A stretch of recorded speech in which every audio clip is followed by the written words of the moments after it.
Okay, so this is the Neil Watson method final video of this second week.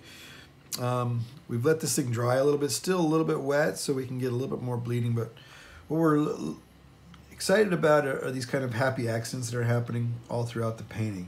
And that's one of the reasons we do the wet on wet, is to sort of learn how to make those happen. You can't really make them happen, you just have to sort of set up the potentiality and then let it happen. So it's a process of making an action and then letting go. So what this is missing is just a little bit more contrast, coming in through here. So we'll just come in with our Payne's Gray and add a little bit more of that, maybe some with the pencil, and some with our Payne's Gray here. So we need a little bit more contrast up in here. Coming down through the painting. Try not to step too much on the cool things that are happening already here. Of course, we have to hit these tires that are acting as like boat stops. That'll add a little bit more contrast. If you'll notice down here, I just kind of ghosted them in a little bit. Suggests that that's like a reflection in the water. All of this is kind of ghosted in down here. And then we'll just let this bleed out a little bit more. Maybe a little bit more contrast in the balustrade as well.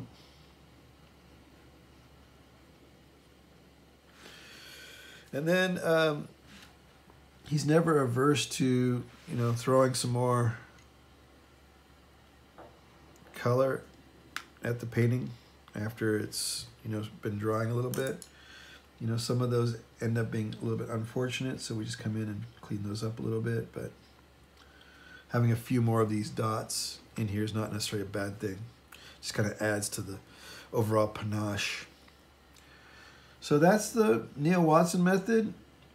Very quick and dirty, very loose, letting things happen on the page, getting that element of contrast, duotone. In this case, we've got the alizarin crimson and the yellow ochre, and then just the values added with the Payne's Gray, letting things bleed out to the sides, up in this case the upper right hand corner, and then down lower and on the left hand margin.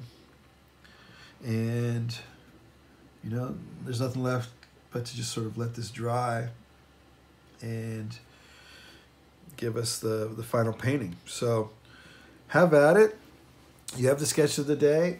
Do a couple of, I would say a half a dozen at least, compositional studies, kind of feeling out where you want to go with the painting.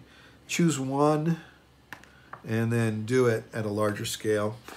And then your homework is to do a vignette in this kind of loose and dirty Neil Watson method of your studio project.